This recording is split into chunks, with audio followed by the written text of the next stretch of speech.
What if I told you that this and this and this are all the same guitar amplifier? In last week's video, we talked about what is the perfect recording studio amplifier. And as I said, the most important aspect is versatility. If you're gonna have one guitar amplifier, you wanna be able to use it on anything that you might be working on. If you're gonna be recording country music, jazz, gent or heavy metal, rock, or jazz. Did I say jazz twice? It needs to be able to do all of that, and it needs to be able to do that well. At least if you're planning on using it on everything and not resorting to guitar plugins and emulations. The last guitar amplifier that you're gonna ever need in your studio is the Mesa Boogie Mark V 35, one of the most versatile guitar amplifiers I've ever played. The Mark V 35 is the little brother of the Mark V 90-watt version. It's also got a 25-watt version. Technically, this is a 2-channel amplifier, but in reality is way more than that. More on that later. Now, the number one complaint people have online about this amplifier is that you need a lot of tinkering to be able to get a good sound. Now, us audio engineers are inherently tinkerers, and also that's actually something that we want, especially in a recording situation. You want to be able to dial in the specific sound that you want for each production that you're working on, and at the same time, the fact that there are so many sonic possibilities within this amplifier gives it the versatility that it has. Now, ultimately, the reason people get frustrated with this amp is because they don't understand the signal flow. The Mark series amplifiers are very specific in the way they work, and once you understand that, then the sonic possibilities are endless. So let's dive right in. So we've got two rows here. We've got channel 1 and channel 2. Our switch here in the middle is our channel selector. From left to right, we've got our gain knob, we've got our treble, mid, bass, presence. So this is our tone stack over here. Then we got our master volume. And then we got the famous graphic EQ over here. So you can turn it on with the switch, and it is independent for each channel. Now, as I said earlier, this is a 2-channel amplifier. But if you see over here, we got another switch for each channel. And each switch has 3 different positions. And what it is actually 3 different circuits. So what that really means is that each channel is actually 3 different channels. Specifically in the Mark V 35, our channel 1 can either be selected into the clean circuit, the fat circuit, or the crunch circuit. Channel 2 has the Mark IIc Plus circuit, and it's the actual original 2C Plus circuit, which if you're into the Mark amplifiers, you definitely know what that means. You've got the Mark IV circuit, and then you've got the extreme circuit, which, if I understand correctly, what it does is it removes the negative feedback from the presence control. What you need to keep in mind with the Mark series amplifiers is that the tone stack comes before the preamp section. You're basically shaping what the guitar sounds like before it gets distorted, or not, depending on your setting. So let's say I have everything set at 12 o'clock, and I boost the treble all the way up. All of a sudden, the bass and the mid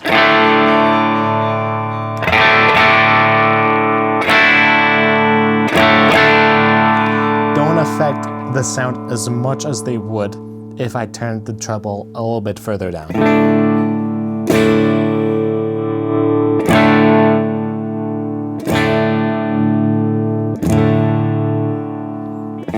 And special in the bass, listen how much difference it makes if I turn the treble up.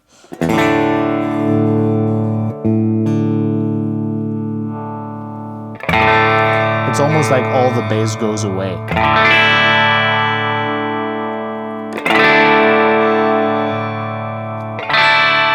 But what it does do is eat up a lot of the headroom in the preamp section. So that's what causes the distortion to get flubby. Even though the treble overpowers it and we hear a thinner sound, we're ruining our tightness by boosting the bass as well. Specifically on channel 1, the mid knobs function is split into 2. The typical range is from 0 to 5, and from 5 all the way to 10, it actually switches into a boost. So the 12 o'clock for the mid knob for channel 1 is actually over here.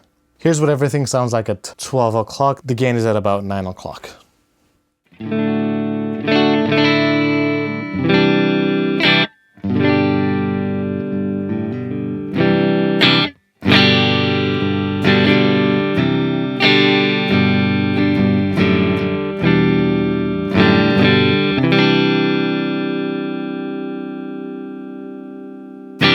That's the clean mode. Let's hear what the fat mode sounds like.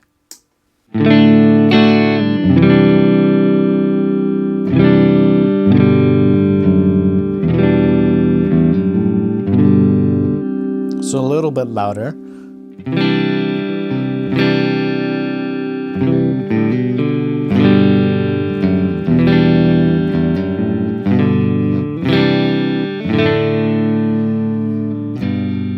A little bit louder and more low end. This is perfect for a single coil guitar. So if I go in my middle pickup here and go from clean, and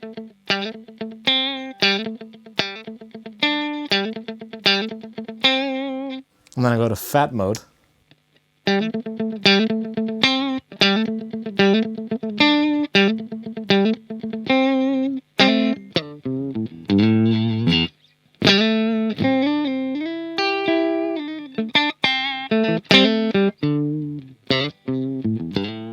And then we got crunch mode, which is more gain than a lot of amplifiers out there could ever achieve. And this is still channel 1, so this is crunch.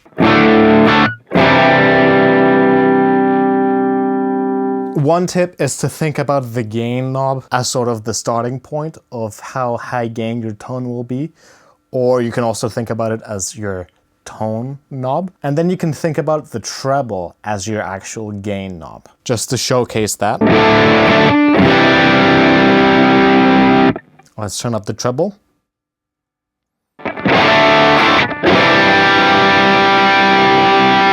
A rule of thumb is the more treble and gain you have, the more you want to turn down the mid and especially the bass. The more low energy you add to your sound before it gets distorted, the more flubby you'll get. So here's how that sounds.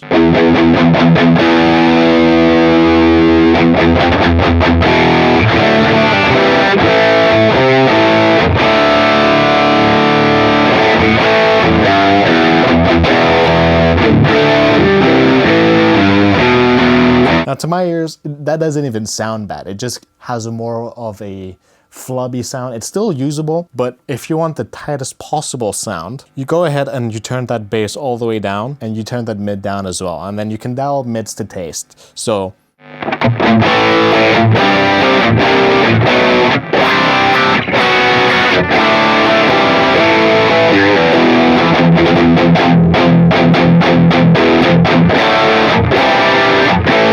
if you want to then add more bass, you have the graphic EQ. The graphic EQ comes in at the end of your signal flow, so it's just before the output. So you can shape your distortion with the tone stack, and then you can dial in your sound with the graphic EQ. So if you want that scooped sound, you can turn on your EQ. And then you can drop the 750. Now that's a bit too much for my taste, but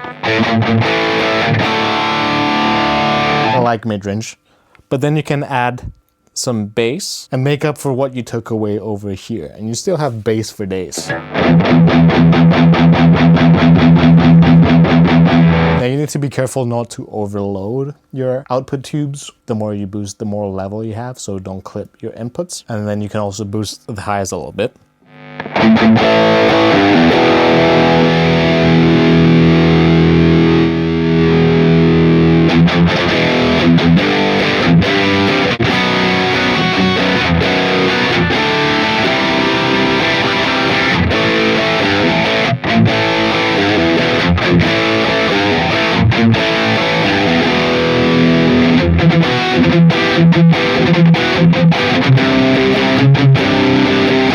And all of this is still on the clean channel. Now to quickly showcase the mid boost. So this is our clean tone.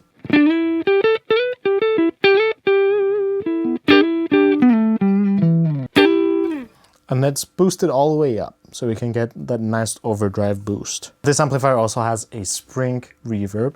It's an all tube reverb, and the controls are at the back.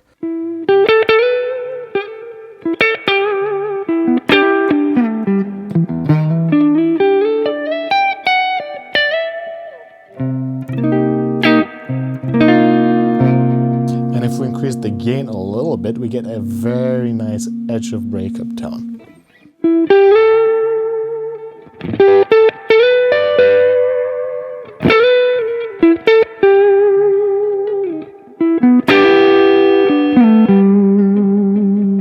turn up the treble a little bit. See how that sounds? Turn down the bass because we're getting a little bit more distorted now.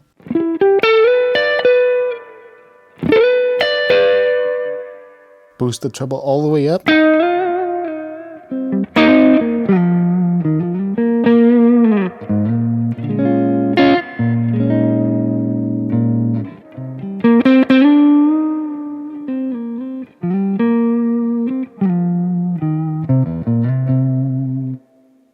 See what happens if we turn the gain all the way up.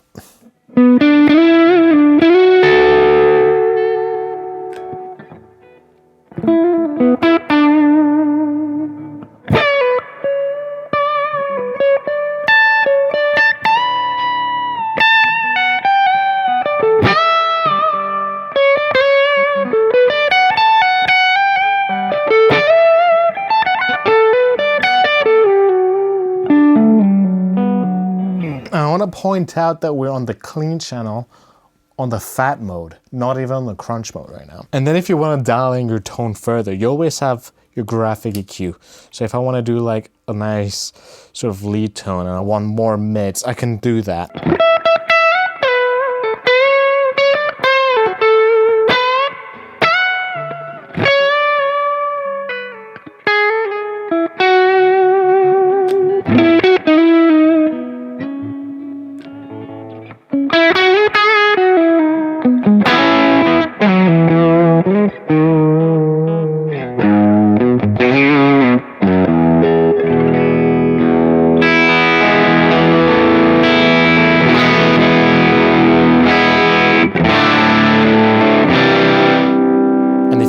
Instead, scoop the mids, you can do that.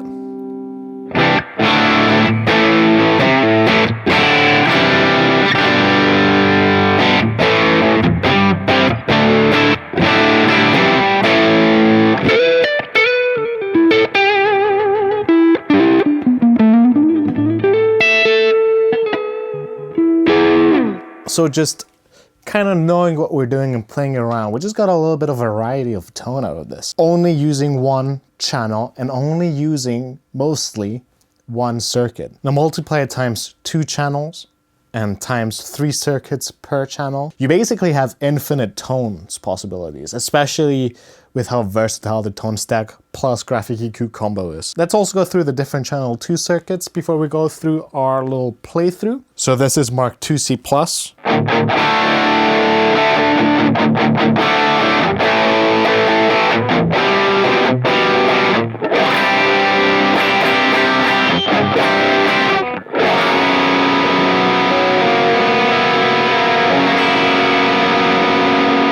I want you to notice the clarity of the distortion, how you can hear every single note in a very complex chord with a pretty heavy distortion tone.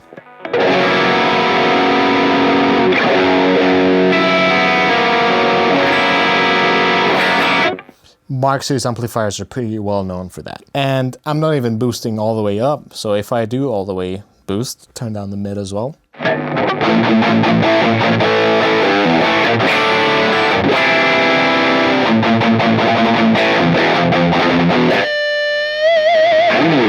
That's more distortion than you're ever gonna need in your entire life. And you scoop the mids, you get that nice metal tone that everyone loves.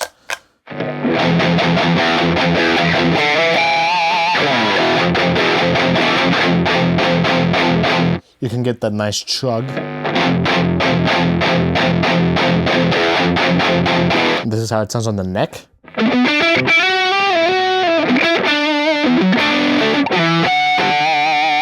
That's without the EQ.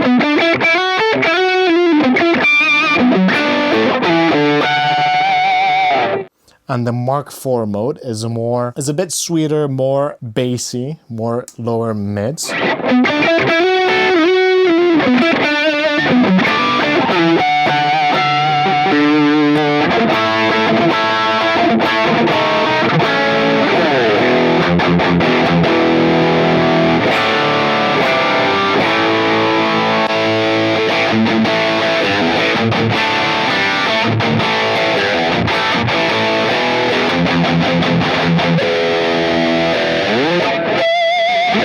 And then the extreme mode. The extreme mode removes the negative feedback from the presence knob. I'm not technical enough to know what that means circuit-wise, but what I do know is that once you switch it, the amp gets much louder and with infinitely more distortion. So here's what that sounds like.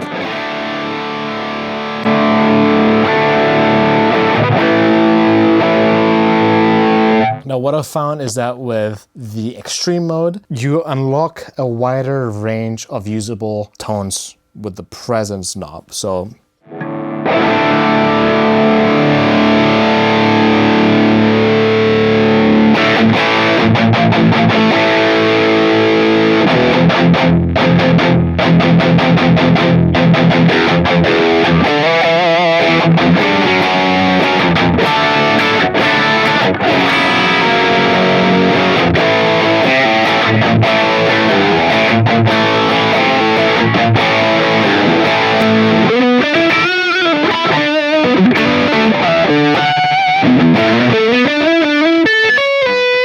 that's just a little overview of how this amplifier works. Now let's put this to the test and see how versatile this amplifier truly is. For all the examples that you're going to be hearing, I'm going to be using the exact same cabinet IR. So all the different tones that you're going to hear are just the amplifier.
this amplifier for me leaves nothing to be desired, especially if you pair it with the Torpedo Captor X or something like that, where you can pair it with any cabinet that you want. So what do you think about the Mark V 35? Let me know down in the comments below. Let me know if there are any other amplifiers or other studio gear that you want me to check out. I'll be happy to do so. Don't forget to like and subscribe, and until then, I'll see you next time. Goodbye.